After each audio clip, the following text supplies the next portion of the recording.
भोंदू अशोक खरातला आज पुन्हा कोर्टात हजर करणार। एसआयटी आज कोर्टात पुरावे सादर करणार, तर काल सलग 10व्या दिवशी खरातची चौकशी।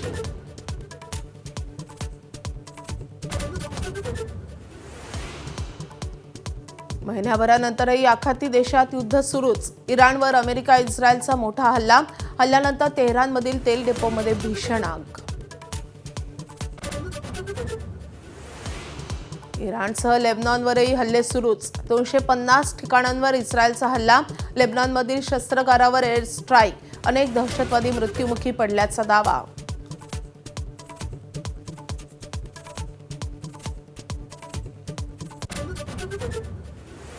युद्धामुळे कच्चं तेल लिटर मागे 220 रुपये महाग। कच्च्या तेलाच्या दरात महिन्याभरात 63% वाढ। $70 प्रति डॉलर असलेलं कच्चं तेल आता $114 वर।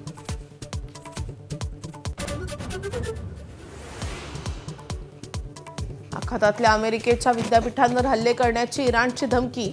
अमेरिका इस्रायलने 2 विद्यापीठांवर हल्ले केल्याचा इराणचा दावा। अमेरिका इस्रायलने हल्ल्याचा निषेध न केल्यास इराणही विद्यापीठांवर हल्ले करणार।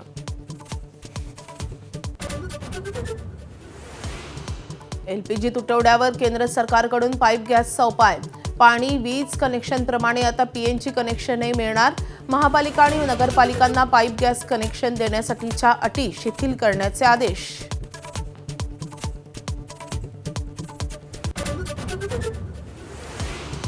राज्याला पुन्हा अवकाळी पावसाचा इशारा। 30 मार्च ते 4 एप्रिल दरम्यान वादळी वाऱ्यासह गारपिटीची शक्यता।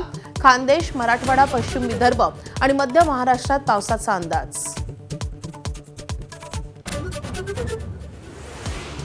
मध्य, पश्चिम आणि ट्रान्स हार्बर मार्गावर आज मेगा ब्लॉक। कांदिवली बोरिवली दरम्यान गर्डर बदलण्याच्या कामासाठी 21 तासांचा ब्लॉक।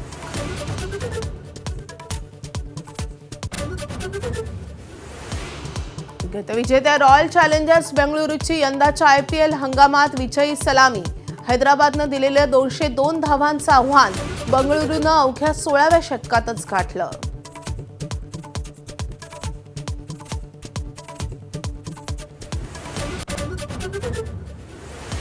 रेवंडचे माजी अध्यक्ष विजयपाल सिंघानिया यांचं निधन।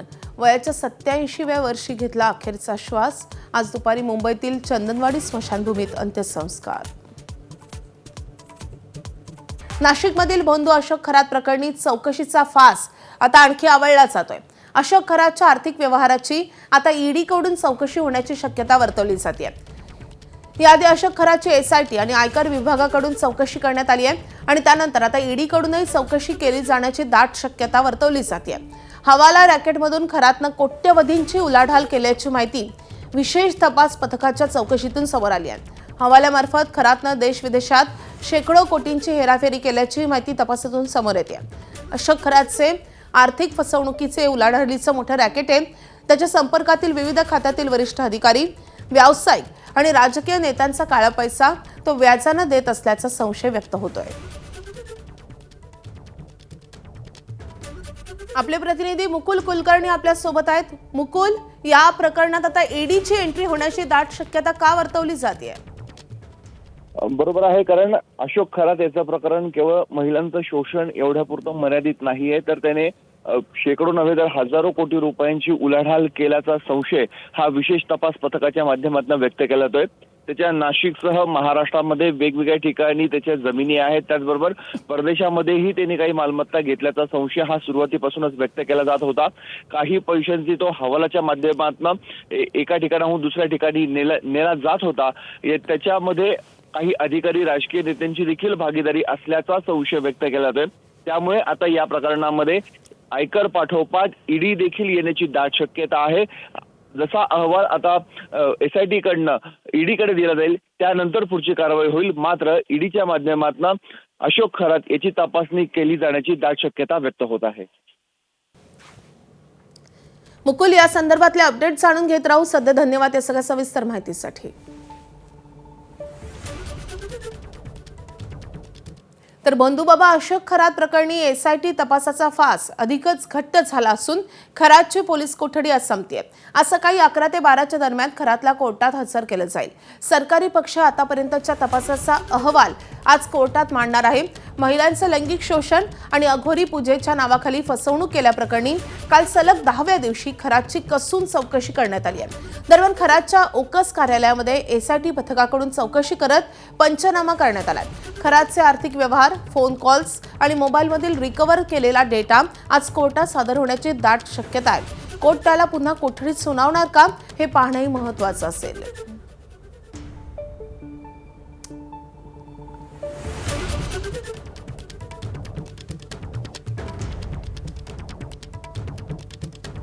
तर गेल्या सुनावणीच्या वेळी कोर्टात अनेक नवे खुलासे आलेले होते, समोर आलेले होते किंवा पोलिसांकडून काही नवे दावे करण्यात आलेले होते। याच अनुषंगानं आज कोर्टात नेमकं काय घडतं हे जाणून घेणं खूप महत्त्वाचं असेल। एबीपी माझाच्या माध्यमातून त्याचे सगळे अपडेट्स आम्ही तुम्हाला नक्कीच देणार आहोत। तर बंधू अशोक खरातला आज पुन्हा एकदा कोर्टात हजर केलं जाईल।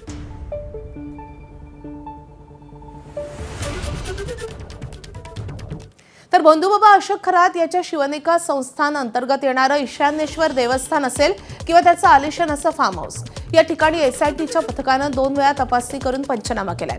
मागील सुनावणीत नरबळीची शक्यता समोर आली होती।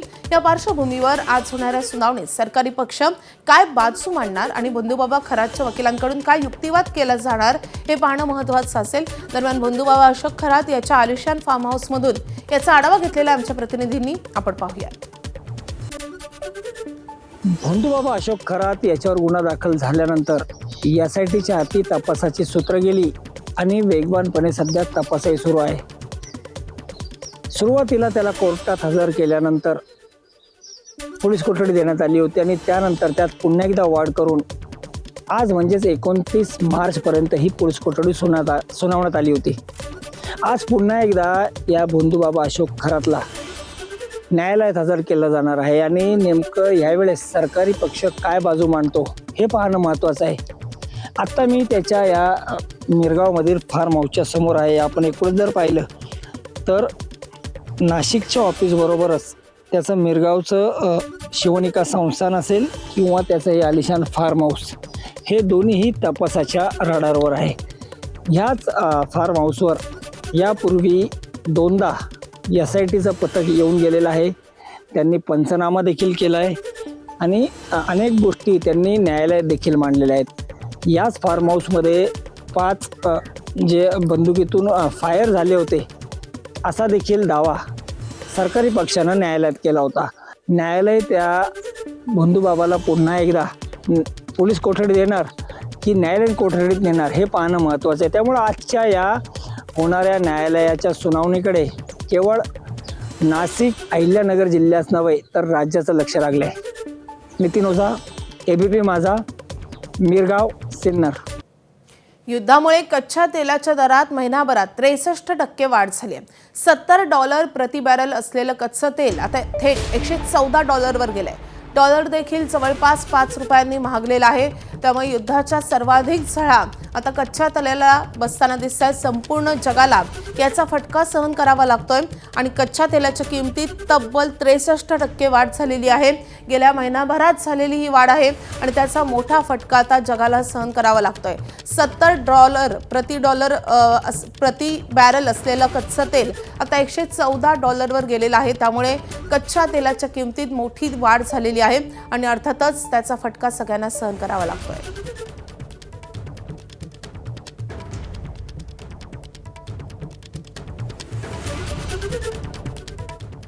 इराणनं इराकच्या इरबिल शहरावर हल्ला केलाय, मात्र अमेरिकेनं इराणचा ड्रोन हल्ला रोखलेला आहे। अमेरिकेनं CRAM प्रणालीद्वारे हा ड्रोन हल्ला रोखलाय। दरम्यान इराकमधील इरबिलमध्ये अमेरिकेचं लष्करी तळही आहे।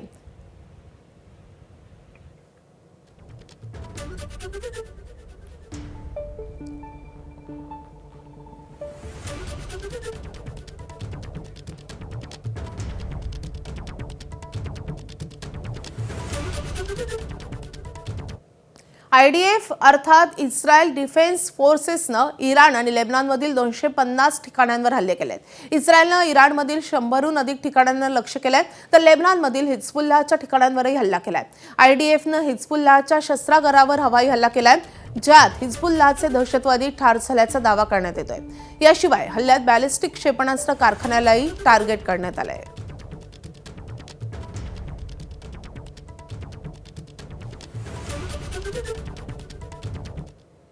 आखातातील या युद्धाला आता 1 महिना पूर्ण झालाय. अमेरिका इस्रायलचे इराणवर अजूनही जोरदार हल्ले सुरूच आहेत. अमेरिका इस्रायली सैन्यानं इराणच्या तेल डेपोला लक्ष्य केलंय. तेहरानमधल्या इराण लष्करातल्या तेल साठ्यांसह हल्ला करण्यात आलाय. हवाई हल्ल्यात तेल डेपो पूर्णपणे उद्ध्वस्त झाल्याची शक्यता आहे. हल्ल्यानंतर तेल डेपोमध्ये स्फोटासह आगीचे लोळ आणि धुराचे लोट दिसलेत. हल्ल्यानंतर आजूबाजूच्या परिसरात अतिशय गोंधळाचं वातावरण होतं.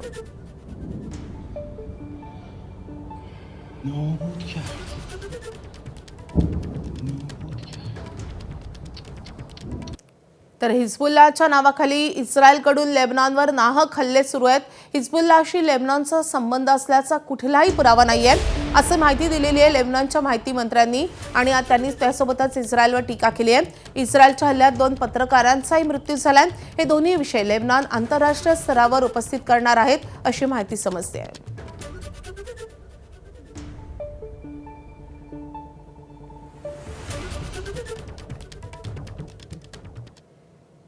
आखातातल्या अमेरिकेच्या विद्यापीठांवर हल्ले करण्याची इराणची धमकी आलेली आहे. अमेरिका इस्रायलच्या विद्यापीठांवरील हल्ल्यास जशास तसं उत्तर देणार असं म्हटलेलं आहे. अमेरिका आणि इस्रायलनं 2 विद्यापीठांवर हल्ले केल्याचा इराणचा दावा आहे. उद्या दुपारी 12 वाजेपर्यंत विद्यापीठांवरील हल्ल्यांचा निषेध करा, अशी मागणी अमेरिका इस्रायलनं निषेध न केल्यास इराण ही विद्यापीठांवर हल्ले करणार असल्याचा इशारा आता इराणनं दिलाय. तर इराणमध्ये 2 विद्यापीठांवर अमेरिका आणि इस्रायलनं हल्ला केला असा इराणचा आरोप आहे, आणि या हल्ल्यांबद्दल तुम्ही निषेध नोंदवा, नाहीतर उद्या दुपारी 12 वाजेपर्यंतचा अल्टिमेटम इराणनं दिलेला आहे. त्यानंतर इराणकडूनही अशाच रीतीनं आखाती देशातल्या अमेरिकेच्या विद्यापीठांना लक्ष्य केलं जाईल, असा थेट इशारा आता इराणनं दिलाय.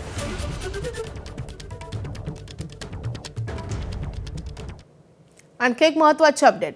अमेरिका हॉर्मुझ आणि खर्चसाठी जमिनीवरून युद्धाच्या तयारीत आहे का, असा सवाल उपस्थित होतोय. कारण धाडी टाकून हॉर्मुझच्या सीमावर्ती भागातील तळ ताब्यात घेण्याचा अमेरिकेचा प्लॅन असल्याचं समजतंय. डोनाल्ड ट्रम्प यांच्याकडून जमिनीवरून युद्धास अजून मंजुरी मिळालेली नाहीये. जमिनीवरून युद्ध केल्यास हॉर्मुझमधली वाहतूक ठप्प होण्याची भीती आहे. युद्ध करण्यापेक्षा इराणच्या तळांवर धाडी टाकण्याचा अमेरिकेचा विचार दिसतोय.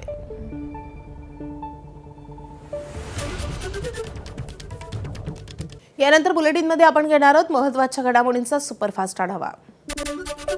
खरीपाच्या हंगामासाठी युरियाचा 53% साठा राज्याला उपलब्ध झालाय. युद्धाचा परिणाम झाल्याची शक्यता व्यक्त होते.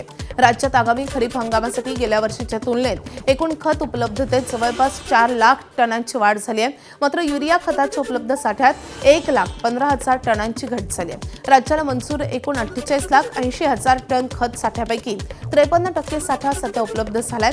कृषी विभागाच्या अहवालानुसार 25 मार्च रोजी राज्यात एकूण 25,64,000 टन खत साठा उपलब्ध आहे. आखाती युद्धामुळे एलपीजीचा तुटवडा निर्माण झालाय. अशातच केंद्र सरकार पाईपद्वारे पुरवला जाणारा नैसर्गिक वायू अर्थात पीएनजी वापराला आता चालना देण्यासाठी महत्त्वाचा निर्णय घेण्याच्या तयारीत असल्याची माहिती आहे. दिल्लीत विज्ञान भवन येथे केंद्रीय मंत्री मनोहर लाल खट्टर, केंद्रीय पेट्रोलियम आणि नैसर्गिक वायू मंत्री हरदीप सिंग पुरी यांच्या संयुक्त अध्यक्षतेखाली एक बैठक पार पडली आहे. या बैठकीनंतर पाईप गॅस संदर्भात सरकारच्या हालचाली वाढल्या आहेत. आखातातून येणारा एलपीजी पुरवठा विस्कळीत झाल्यानं केंद्र सरकारनं आता पीएनजी निर्मिती वाढवण्यावर भर दिलाय. 9 लाख मेट्रिक टन ऐवजी आता 11 लाख मेट्रिक टन पर्यंत पीएनजी उत्पादन वाढवण्याचा निर्णय झालेला आहे. यासाठी राज्य सरकारने आता सर्व महापालिका आणि नगरपालिकांना पाईप गॅस कनेक्शन देण्यासाठीच्या अटी शिथिल करण्याचे आदेश दिले आहेत. पाईप गॅस हा लोकांपर्यंत पोहोचवण्याचा आपला प्रयत्न आहे. कालच आपण एक GR काढून सगळ्या महानगरपालिका नगरपालिका क्षेत्रांमध्ये गॅस पाईपलाईन टाकण्याकरता सगळ्या अटी आणि शर्ती या शिथिल केलेल्या आहेत. राईट ऑफ वेज त्यांना देण्याचा प्रयत्न आपण करतो आहोत. आणि या गॅस पाईपलाईन आपण जर टाकल्या तर आपल्याकडे PNG उपलब्ध आहे. त्यामुळे LPGची आवश्यकता पडणार नाही. शहरांवरचा LPGचा लोड जर आपण कमी केला तर भविष्यात अशा पद्धतीच्या ज्या काही सिच्युएशन्स उभ्या होतात त्याच्यामध्ये देखील आपल्याला कुठली अडचण येणार नाही.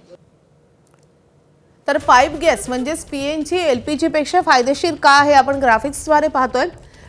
कृष्णा गोदावरी खोरं, आसाम, त्रिपुरा, मुंबई हाय आणि राजस्थानमधील काही क्षेत्रात पीएनजीचे मुबलक साठे आहेत. पाईप गॅसचं 50% उत्पादन देशातच होतं.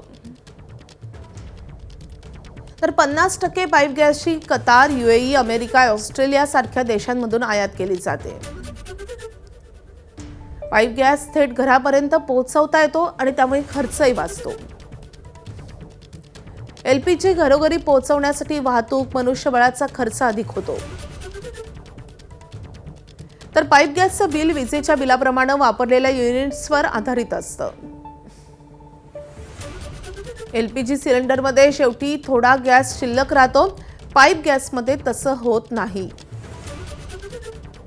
पाईप गॅसचे दर हे एलपीजीच्या तुलनेत अधिक स्थिर असतात.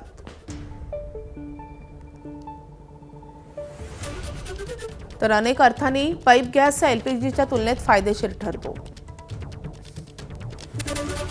नागरिकांना दिलासा मिळावा म्हणून एलपीजीवर सरकार उपाययोजना करत आहे. राज्याचे अन्न व नागरी पुरवठा मंत्री छगन भुजबळ यांच्या एका वक्तव्यानं सर्वसामान्यांच्या पोटात भीतीचा गोळा उठलेला आहे. नेमकं ते काय म्हणाले आपण पाहूयात. ठीक आहे, पीएनजीचा जे आहे पीएनजी स्वस्त सुद्धा पडतो आणि पीएनजीचा जास्तीत जास्त उपयोग झाला पाहिजे, प्रचार झाला पाहिजे. मागे एक ते पत्रक त्यांचं होतं की 3 महिन्यानंतर जे आहे कदाचित जे आहे LPG बंद होईल. त्याच्या अगोदर सगळ्यांनी PNGचे जे आहेत निदान अर्ज वगैरे करून जास्तीत जास्त PNGच्या ज्या आहेत जोडण्या करून घेतल्या पाहिजेत. तर त्या दृष्टीने जिथे जिथे हे शक्य आहे काम सुरू आहे. आखाती देशांमधील संघर्षाच्या पार्श्वभूमीवर इंधन तुटवड्याची चर्चा सुरू असताना मुंबईत एलपीजी सिलेंडरवरून पत्रयुद्ध रंगलंय.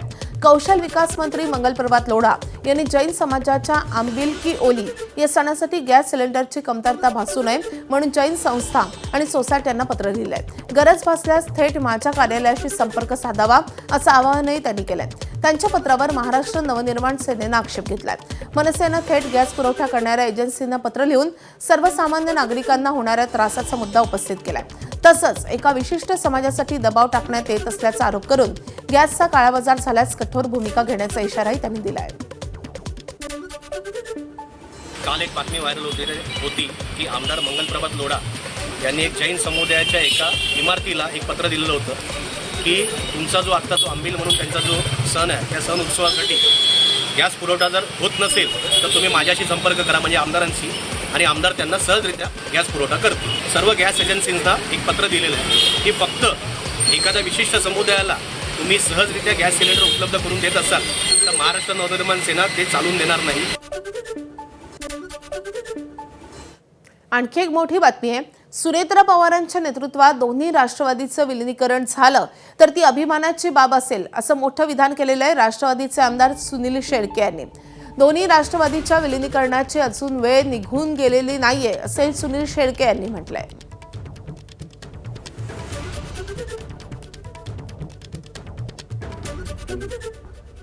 दोन महिने पूर्ण होत आले. दादांच्या आठवणींना उजाळा दिला जातोय. काय 2 महिन्यानंतर दादांना कसं मिस करतात? नक्कीच राज्यभरातील दादांचे चाहते असतील, कष्टकरी असतील, शेतकरी असतील, माझ्या महिला भगिनी असतील, यांना आज दादांची आठवण झाल्याशिवाय राहत नाही की ज्या नेत्यानं या महाराष्ट्राकरता 30 ते 35 वर्ष झिजले, या महाराष्ट्राला पुढं कसं नेता येईल हे स्वप्न उराशी बाळगून काम करत राहिले, त्या अजितदादांची आजही दररोज आठवण आल्याशिवाय राहत नाही.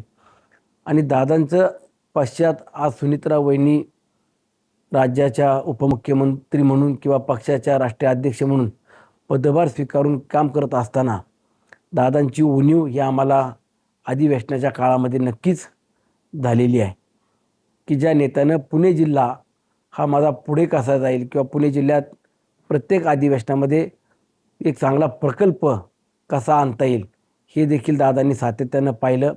माझ्या मावळ तालुक्यात देखील मागच्या आता बातमी आहे इंधन तुटवड्याची. राज्यात गॅस सिलेंडरचा तुटवडा नसल्याचं सरकारकडून दावा करण्यात येत असतानाच एक धक्कादायक बातमी अकोल्यातून समोर येते. गॅस एजन्सीसमोर सिलेंडरसाठी रांगेत उभं असताना 80 वर्षीय शंकर शिरसाट यांचा मृत्यू झालाय. अकोल्यातल्या अन्वी मिर्झापूर इथे ही घटना घडली आहे. यदुराज गॅस एजन्सी येथे सिलेंडरचा नंबर लावण्यासाठी ते रांगेत उभे असताना त्यांना अचानकपणे चक्कर आली आणि ते खाली कोसळले. यातच त्यांचा मृत्यू झालाय. या घटनेमुळे परिसरात हळहळ व्यक्त होते. नागरिकांमध्ये संतापाची लाट उसळली आहे. सिलेंडरसाठी लांबच लांब रांगा आणि व्यवस्थेतील त्रुटींमुळे एका सामान्य नागरिकाचा बळी गेल्याची भावना व्यक्त होते. एक मोठी बातमी येते. शिवसेनेचे खासदार संदीपान भुमरेंच्या चालकाविरोधात गुन्हा दाखल झालाय. चालक जावेद रसूल शेख याच्या विरोधात हा गुन्हा दाखल झालाय. संभाजीनगरच्या दाऊदपुरा भागातील 9 एकर हिबानामा जमीन प्रकरणी जमिनीचे मूळ मालक मीर मेहमूद अली आणि चालक जावेद रसूल शेख यांच्या विरोधात हा गुन्हा दाखल झालाय. आर्थिक फसवणूक, विश्वासघात, धमकी दिल्याच्या आरोपातून हा गुन्हा दाखल झालाय. मुजाहिद इक्बाल खान यांच्या फिर्यादीवरून हा गुन्हा दाखल झालाय. आपले प्रतिनिधी कृष्णा केंडे आपल्या सोबत आहेत. कृष्णा, हे प्रकरण काही महिन्यांपूर्वी खूप वादात आलं होतं आणि आता या प्रकरणी गुन्हा दाखल होतोय. कोणी या संदर्भात फिर्याद दिली होती आणि कोणत्या कलमान्वये आता हा गुन्हा दाखल झालाय? परभणीच्या एका वकिलांनी या सगळ्या प्रकरणामध्ये फिर्याद दिलेली होती आणि त्यांचं म्हणणं असं होतं की त्यांना ह्याचे जे मूळ मालक आहेत मीर मोहम्मद यांनी या जमिनीच्या सगळ्या प्रकरणामध्ये 3 एकरचा हिबानामा करून दिलेला होता. मात्र असं असताना पुन्हाच मीर मोहम्मद अली यांनी खासदार संदीपान भुमरे यांचे जे चालक आहेत जावेद रसूल शेख यांना पुन्हा दुसरा हिबानामा या ठिकाणी करून दिला आणि आपली आर्थिक फसवणूक केल्याची तक्रार त्यांनी दिलेली होती.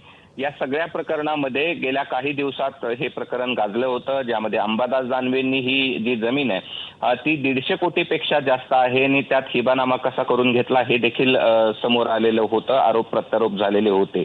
या सगळ्या प्रकरणात संदीपान भुमरे यांनी देखील आपला आणि ड्रायव्हरचा तसा आर्थिक व्यवहाराशी काही संबंध नाही असं देखील या प्रकरणामध्ये म्हटलेलं होतं. मात्र आता या सगळ्या प्रकरणात काल रात्री उशिरा हा गुन्हा दाखल झालेला आहे आणि आर्थिक फसवणूक करणं, त्याचबरोबर धमकी देणं, विश्वासघात करणं या सगळ्या कलमांतर्गत हा गुन्हा या ठिकाणी दाखल झालेला आहे. मात्र या सगळ्या प्रकरणामध्ये तब्बल 1 वर्षानंतर म्हणजे प्रकरण तपासून 1 वर्ष या ठिकाणी पडलेलं होतं आणि त्यानंतर काल रात्री अचानक या सगळ्या प्रकरणामध्ये गुन्हा दाखल झाल्याचं समोर आलेलं आहे. आता या सगळ्या प्रकरणात पुन्हा संदीपान भुमरे यांच्यापर्यंत हे सगळं प्रकरण पोहोचतं का, तपासात आणखी पुढे काय निष्पन्न होते पाहणं महत्वाचं आहे. मात्र सध्याची एक मोठी बातमी अशी आहे की संदीपान भुमरे यांचे जे ड्रायव्हर आहेत त्यांच्या विरोधात आर्थिक गुन्हा शाखेनं गुन्हा नोंद केली आहे आणि पुढील तपास सुरू आहे. नक्कीच या प्रकरणामुळे आता संदीपान भुमरे यांच्या अडचणी वाढणार का हे जाणून घेणे तितकंच महत्त्वाचं असणार आहे. कृष्ण, अपडेट जाणून घेत राहू. सध्या धन्यवाद या माहितीसाठी. आता बातमी आहे युद्धाची. आखाती युद्धाचा आजचा 30वा दिवस आहे. अमेरिका, इस्रायल आणि इराणकडून हल्ले सुरूच असताना त्यात आता येमेनमधले हौती देखील उतरली आहे. या युद्धामुळे कच्च्या तेलाच्या दरात महिनाभरात तब्बल 63% वाढ झाली आहे. $70 प्रति बॅरल असलेलं कच्चं तेल आता थेट $114 पोहोचलंय.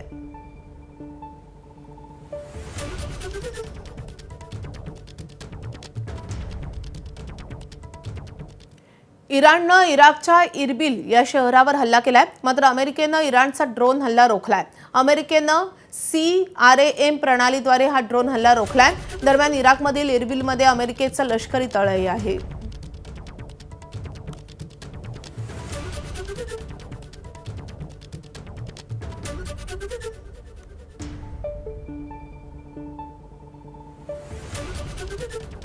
तर IDF अर्थात इस्रायल डिफेन्स फोर्सेसनं इराण आणि लेबनॉनमधील 250 ठिकाणी हल्ले केलेत. इस्रायलनं इराणमधील 100हून अधिक ठिकाणांना लक्ष्य केलंय. तर लेबनॉनमधील हिजबुल्लाच्या ठिकाणांवरही हल्ला केलाय. IDFनं हिजबुल्लाच्या शस्त्रागारावर हवाई हल्ला केलाय, ज्यात हिजबुल्लाचे दहशतवादी ठार झाल्याचा दावा होतोय. याशिवाय हल्ल्यात बॅलिस्टिक क्षेपणास्त्र कारखान्यालाही लक्ष्य करण्यात आलंय.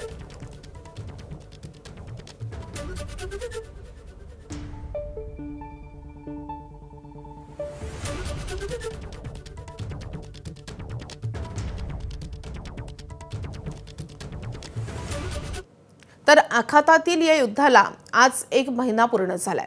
अमेरिका इस्रायलकडून इराणवर अजूनही हल्ले सुरूच आहेत. अमेरिका आणि इस्रायली सैन्यानं इराणच्या तेल डेपोला लक्ष्य केलंय. तेहरानमधल्या इराण लष्कराच्या तेल साठ्यांवर हल्ला करण्यात आलाय. हवाई हल्ल्यात तेल डेपो पूर्णपणे उद्ध्वस्त झाल्याची शक्यता आहे.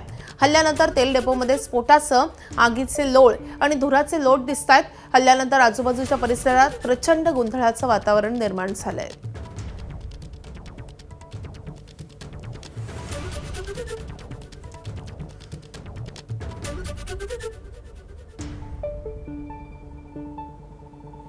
तर दुसरीकडे हिजबुल्लाच्या नावाखाली इस्रायलकडून लेबनॉनवर नाहक हल्ले सुरू आहेत. हिजबुल्लाशी लेबनॉनचा संबंध असल्याचा कुठलाही पुरावा नाहीये, अशी माहिती लेबनॉनच्या माहिती मंत्र्यांनी दिलेली आहे आणि त्यासोबतच त्यांनी इस्रायलवर टीका केलेली आहे.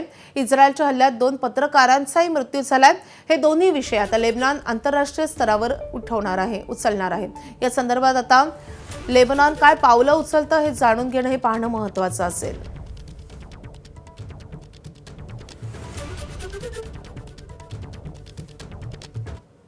तर आखातातल्या अमेरिकेच्या विद्यापीठांवर हल्ले करण्याची इराणनं धमकी दिली आहे. अमेरिका आणि इस्रायलच्या विद्यापीठांवरील हल्ल्यास जशास तसं उत्तर देणार असा इशारा आता इराणनं दिलाय.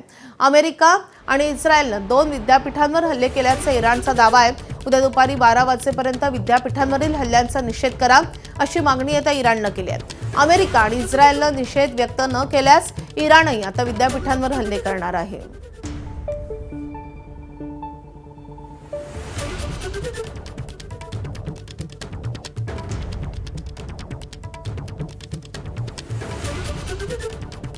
तर अमेरिका हॉर्मुझ आणि खर्चसाठी जमिनीवर युद्धाच्या तयारीत आहे का, असा सवाल उपस्थित झालाय. कारण धाडी टाकून हॉर्मुझच्या सीमावर्ती भागातील तळ ताब्यात घेण्याचा अमेरिकेचा विचार दिसतोय. डोनाल्ड ट्रम्प यांच्याकडून मात्र जमिनीवरून युद्धास अजूनही परवानगी नाहीये. जमिनीवरून युद्ध केल्यास हॉर्मुझमधल्या वाहतुकीवर परिणाम होऊ शकतो, वाहतूक ठप्प होऊ शकते अशी भीती आहे. युद्ध करण्यापेक्षा इराणच्या तळांवर धाडी टाकण्याचा अमेरिकेचा विचार दिसतोय. आता ठाण्यातून एक महत्त्वाची बातमी येते. ठाणे शहरातील काही भागात विद्युत पुरवठा खंडित झालाय. ओवळा आणि कोलशेत या ठिकाणाहून होणारा विद्युत पुरवठा खंडित झालाय. प्रामुख्यानं मानपाडा, ब्रह्मांड, आनंदनगर, कासार, वडवली या भागात वीज गेलेली आहे. आज सकाळी 6 वाजतापासून विद्युत पुरवठा खंडित झालेला आहे. तापमानाचा पारा वाढलेला असतानाच आणि रविवारची सुट्टी असताना नागरिकांना याचा त्रास सहन करावा लागतोय. उच्चदाब केबलमधील बिघाडाचा भार हा स्थानिक वाहिन्यांवर येऊन हा बिघाड झाल्याचं सांगितलं जात आहे.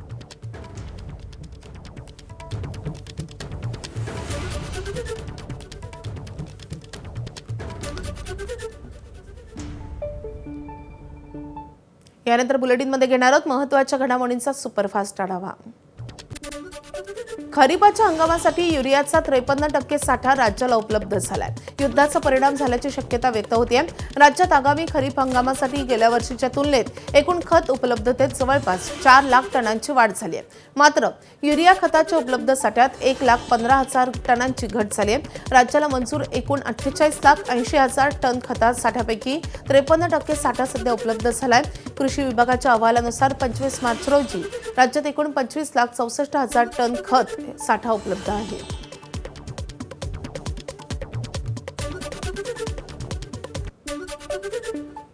तर अशोक खरात प्रकरणी एक महत्त्वाची अपडेट आली आहे.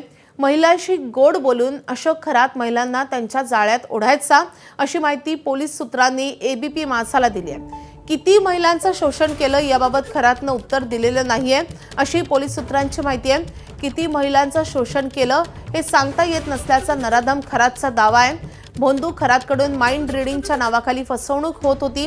भोंदू खरात माइंड रिडिंगमध्ये पटाईत असल्याचं पोलीस चौकशीत उघड झालंय. तू दिसायला सुंदर आहेस, तुझा पती तुला समजून घेत नाही, तुझी क्षमता कोणी ओळखत नाही, अशा स्तुतीपर बोलांनी तो महिलांना भुरळ घालत असल्याचा आरोप होतोय.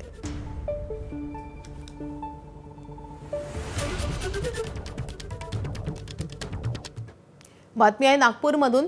नागपूर जिल्ह्यातल्या कोनोल्ली बारा या मार्गावरील आकार नर्सिंग कॉलेजमध्ये शिक्षण घेत असलेल्या विद्यार्थिनीनं DND हाईट्स या इमारतीवरील फ्लॅटमधून प्रियकराला व्हिडिओ कॉल करून गळफास घेऊन आत्महत्या केल्याची घटना घडली आहे. मृतक विद्यार्थिनीचं नाव विद्येश्वरी दिनेश कुमार आपटे असं आहे. हिंगणा येथील आकार नर्सिंग महाविद्यालयातील अंतिम वर्षात ती शिक्षण घेत होती. भोसलेवाडी जवळच्या DND हाईट्स या इमारतीमध्ये फ्लॅटमध्ये 2 मैत्रिणींसोबत ती राहत होती. मागील काही दिवसांपासून ती डिप्रेशनमध्ये होती. 2 दिवसांपूर्वी प्रियकराचं लग्न झालं होतं. याच कारणामुळे तिनं आत्महत्या केल्याची चर्चा आहे. पोलीस या प्रकरणाचा अधिकचा तपास करतायत.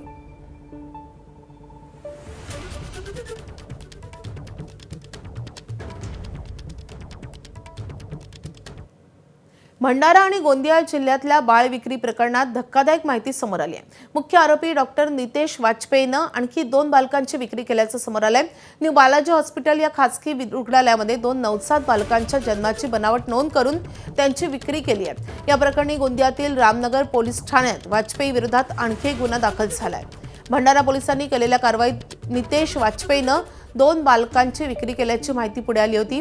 यानंतर आता गोंदियात आणखी 2 बालकं विकल्याचं समोर आलंय. 10 ऑक्टोबर 2024 ते 26 ऑक्टोबर 2025 या कालावधीत हा सगळा प्रकार घडल्याचं निष्पन्न झालंय.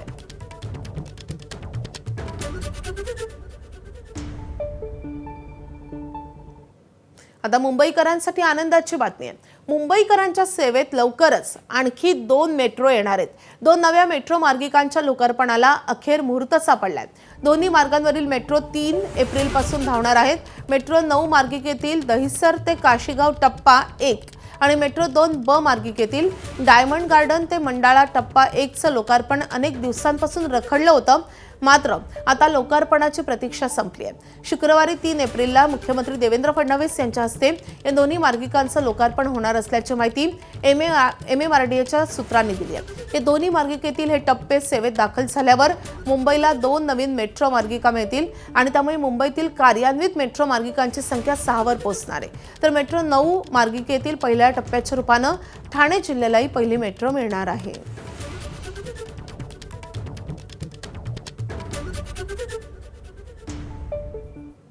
आता मुंबई उपनगरीय लोकलच्या प्रवाशांसाठी मोठी बातमी आहे.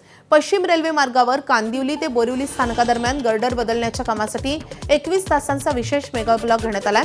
काल रात्री 10:30 वाजल्यापासून या ब्लॉकला सुरुवात झाली आहे. आज संध्याकाळी 7:30 वाजेपर्यंत अप आणि डाऊन धीम्या मार्गावर हा ब्लॉक असेल.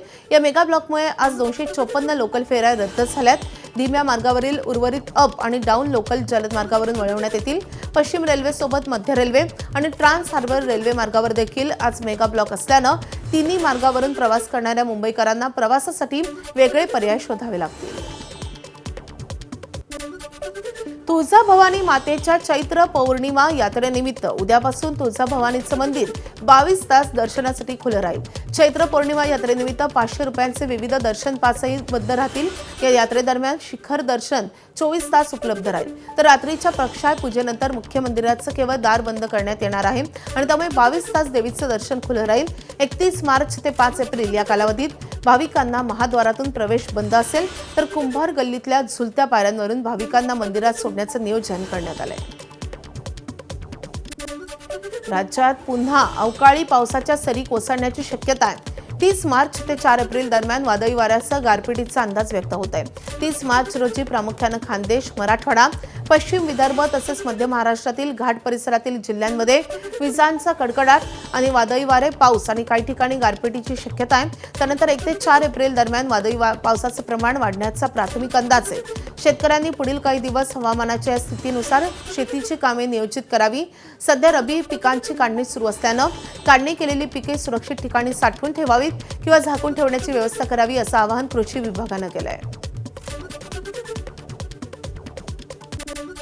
कोकणातील आंबा आणि काजू उत्पादक शेतकरी यावर्षी हवामानातील बदलामुळे झालेल्या नुकसानीमुळे संकटात सापडलेत.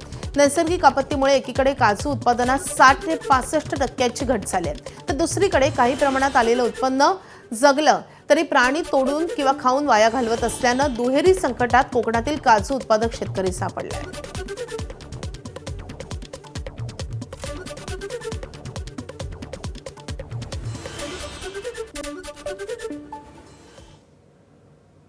आता एक दुःखद बातमी आहे. रेमंड्स उद्योग समूहाचे माजी अध्यक्ष आणि मुंबईचे माजी शेरीफ विजयपत सिंघानिया यांचं वृद्धापकाळानं निधन झालंय. ते 87 वर्षांचे होते. त्यांच्या पार्थिवावर आज दुपारी 3 वाजता मुंबईच्या चंदनवाडी स्मशानभूमीत अंत्यसंस्कार करण्यात येतील. वस्त्रोद्योग क्षेत्रातील अग्रणी म्हणून विजयपत सिंघानिया यांची ओळख होतीच, पण त्यांनी आपल्या साहसी वृत्तीनं स्वतःची वेगळी ओळखही निर्माण केली होती.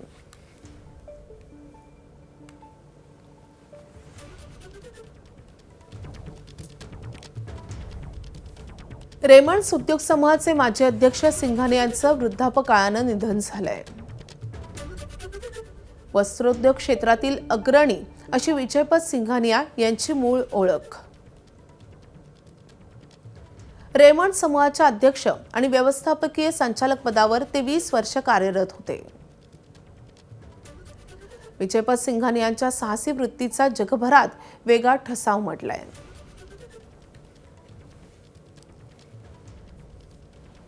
तर सिंघानियांच्या 1988 साली मायक्रोलाइट विमानातून लंडन दिल्ली प्रवास झाला होता. सिंघानियांचा वयाच्या 50व्या वर्षी एकट्यानं लंडन दिल्ली विमान प्रवास झाला होता. सिंघानियांच्या हॉट एअर बलूनमधून 69,000 फुटांवरून साहसी प्रवास केल्याचीही नोंद आहे. हॉट एअर बलूनमधून त्यांनी हा विश्वविक्रम केलेला होता. केंद्र शासनाकडून 2006 साली सिंघानियांचा पद्मभूषण या पुरस्कारानं गौरव करण्यात आलाय. सिंघानियांना 2001 साली क्रीडा खात्याचा तेनसिंग नार्गो हा राष्ट्रीय पुरस्कारही मिळालेला आहे. तर सिंघानियांचं ॲन इनकम्प्लीट लाईफ हे आत्मचरित्र 2018 साली प्रकाशित झालं होतं.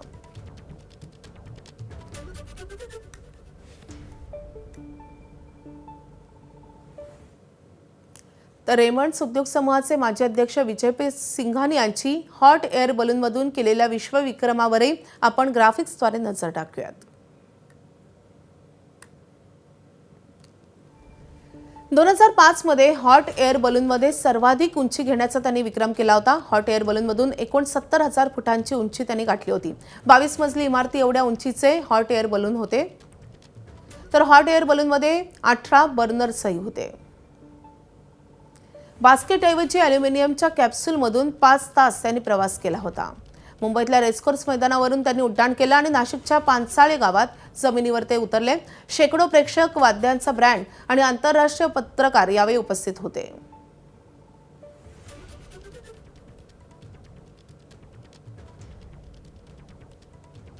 तर विजयपत सिंघानियांच्या नावे हा विश्वविक्रमही आहे.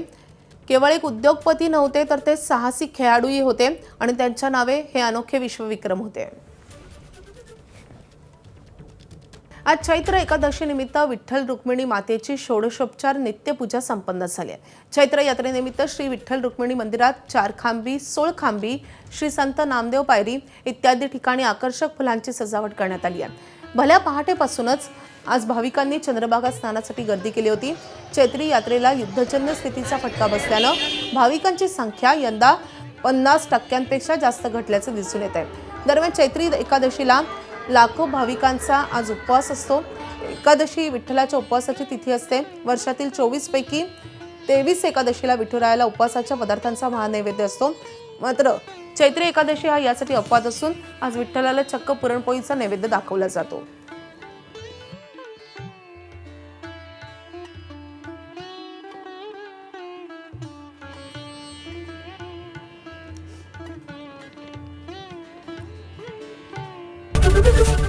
एबीपी माझा, उघडा डोळे बघा नीट.